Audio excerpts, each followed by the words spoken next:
अपने गरिबान में झांके तो उनको पता चलेगा क्या किया है।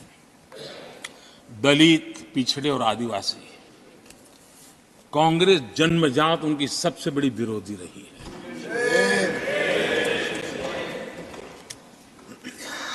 और मैं तो कभी कभी सोचता हूं, अगर बाबा साहब न होते ना तो शायद कि एससी एसटी को आरक्षण मिलता कि नहीं मिलता, ये भी मेरे मन में सवाल उठता है।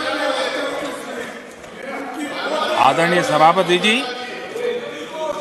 और मैं ये कह रहा हूं, इसके पीछे मेरे पास प्रमाण है।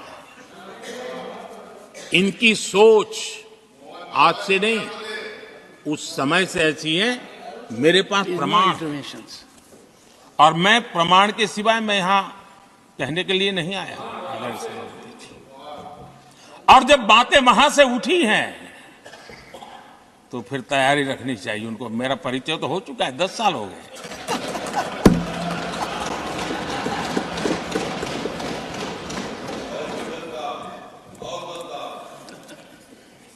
एक बार,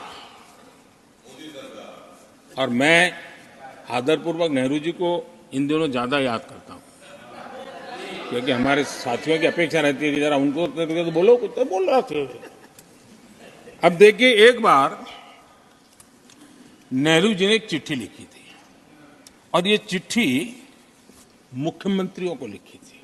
यहाँ प्रधानमंत्री मोदी पूर्व प्रधानमंत्री पंडित जवाहरलाल नेहरू के उस बयान का विरोध करते हुए यह बता रहे थे कि कैसे पंडित जवाहरलाल नेहरू ने आरक्षण का हमेशा विरोध किया, और उन्होंने मुख्यमंत्रियों को खुली चिट्ठी लिखी, और अब वो उसी पर आगे चर्चा करते हुए कह रहे हैं कि मैं उसका अनुवाद पढ़ रहा हूं। उन्होंने लिखा था, ये देश के प्रधानमंत्री पंडित नेहरू जी द्वारा उस समय के देश के मुख्यमंत्रियों को लिखी गई चिट्ठी है, ऑन रिकॉर्ड है। मैं अनुवाद पढ़ता हूं। मैं किसी भी आरक्षण को पसंद नहीं करता,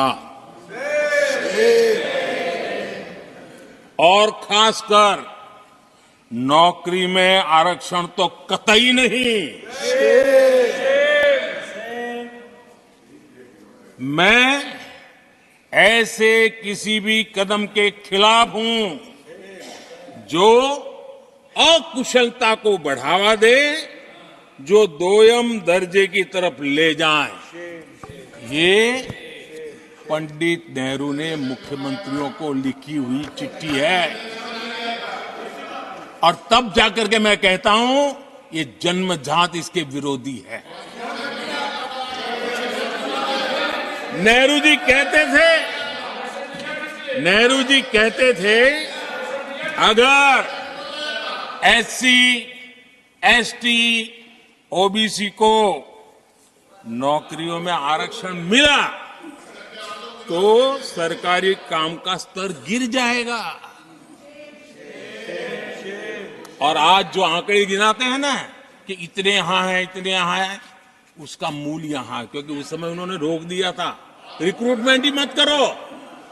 अगर उस समय सरकार में भर्ती हुई होती और वो प्रमोशन करते करते आगे बढ़ते तो आज यहां पर पहुंचते। सभापति जी, ये कोर्ट में पढ़ रहा हूं, आप वेरीफाई कर सकते हैं। मैं पंडित नेहरू का कोर्ट पढ़ रहा हूं।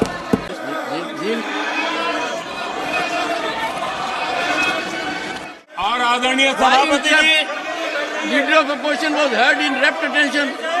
Are you setting this example? Leader of opposition was heard in rapt attention. Please sit down. Sit down. आप तो जानते हैं, नेहरू जी ने जो कहा वो कांग्रेस के लिए हमेशा से पत्थर की लकीर होता है। नेहरू जी ने कहा मतलब पत्थर की लकीर उनके लिए। दिखावे के लिए आप कुछ भी कहें, लेकिन आपकी सोच ऐसे कई उदाहरणों से सिद्ध होती है। मैं अनगिनत उदाहरण देख सकता हूं, लेकिन मैं एक उदाहरण जरूर देना चाहता हूं, और वह उदाहरण मैं जम्मू कश्मीर का देना चाहता हूं। कांग्रेस ने जम्मू कश्मीर के एससी, एसटी, ओबीसी को 7 दशकों तक उनके अधिकारों से वंचित रखा।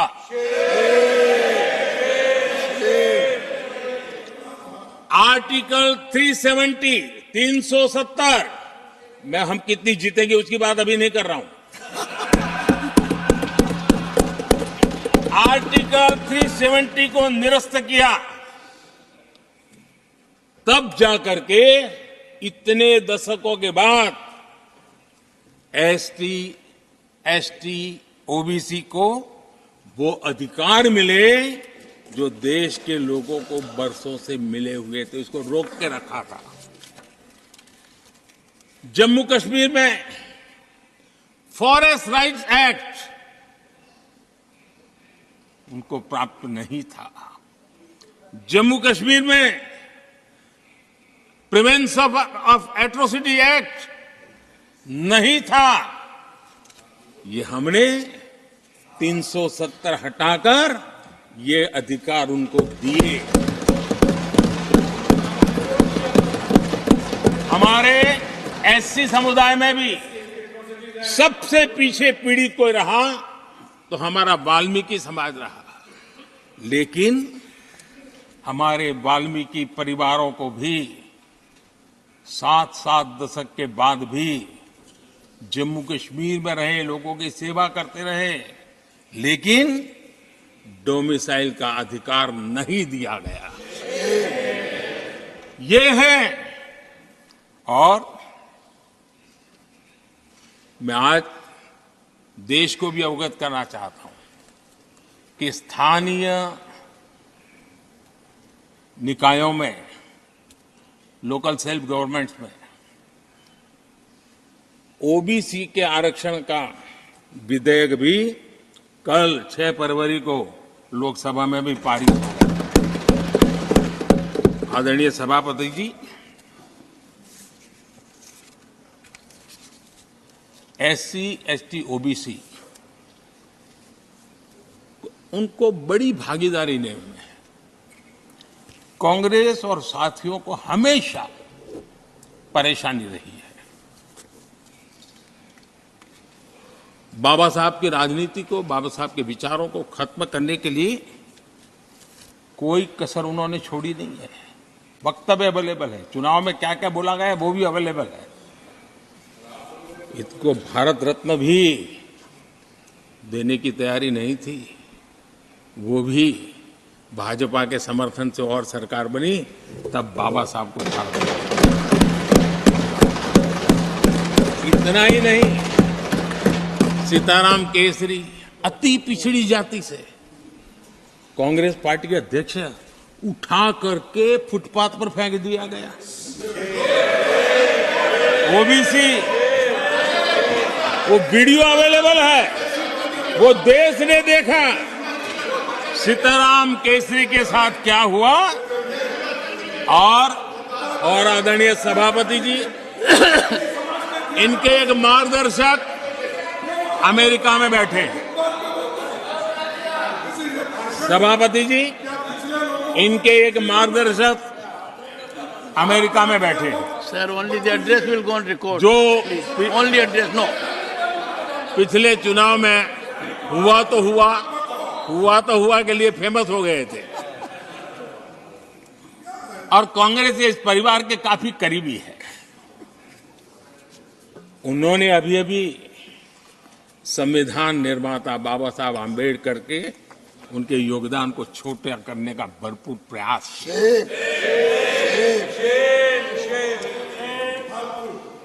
आदरणीय सभापति जी, देश में पहली बार एनडीए ने एक आदिवासी बेटी को राष्ट्रपति बनाने के लिए प्रस्ताव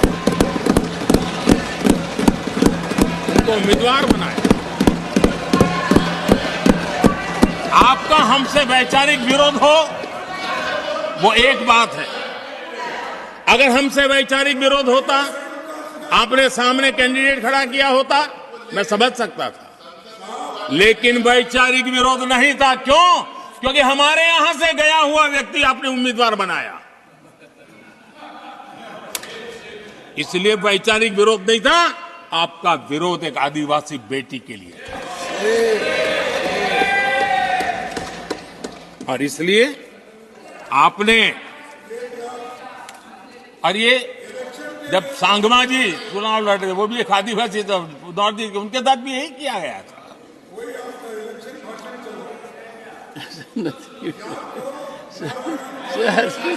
और आज तक सभापति जी, राष्ट्रपति जी का अपमान करने की घटनाएं कम नहीं है। पहली बार इस देश में हुआ है। उनके जिम्मेवार लोगों के मुंह से ऐसी ऐसी बातें निकली है, शर्म से माथा झुक जाए। राष्ट्रपति के लिए ऐसी भाषा बोली गई है, मन में जो कसक पड़ी है ना, वो कहीं न कहीं इस प्रकार से निकलते रहती है।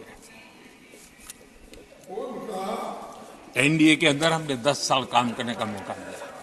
हमने पहले दलित को और अब आदिवासी को।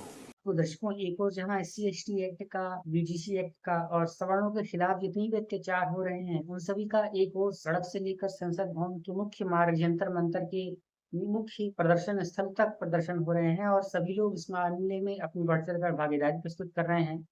और कई सारे सामाजिक संगठन, कई सारे सवर्ण लोगों की जो दल हैं, वो भी इस मामले में सरकार से उनके पक्ष को बदलने की बात कर रहे हैं और ये कह रहे हैं कि UGC एक्ट में बदलाव होना चाहिए। सवर्णों के ये जो भेदभाव हो रहा है, जो उन्हें नौकरी के समान अवसर नहीं मिल पा रहे हैं, या SC/ST एक्ट का लगातार दुरुपयोग किया जा रहा है, जिस पर हमारे माननीय सुप्रीम कोर्ट ऑफ इंडिया के चीफ जस्टिस सूर्यकांत द्विवेदी जी ने भी इस मामले में कुछ टिप्पणी की थी और ये कहा था कि SC/ST एक्ट का लगातार दुरुपयोग किया जा रहा है और अब इसे एक पेशा और एक आमदनी का जरिया बनाकर लोग इसका दोहन कर रहे हैं। इस कानून का सरासर उल्लंघन किया जा रहा है।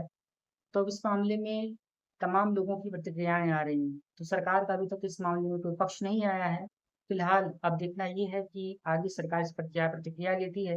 लेकिन संसद भवन में और संसद भवन के बाहर SC/ST एक्ट, UGC एक्ट और सवर्णों के ऊपर जिस तरीके से भेदभाव और अत्याचार जैसे मामले उठ रहे हैं और इस तरीके से कानून में संशोधन की बात की जा रही है, तो एक निश्चित ही चुनाव में एक बड़ा मुद्दा होने वाला है, जिसमें सरकार को अपना पक्ष रुख लेना पड़ेगा।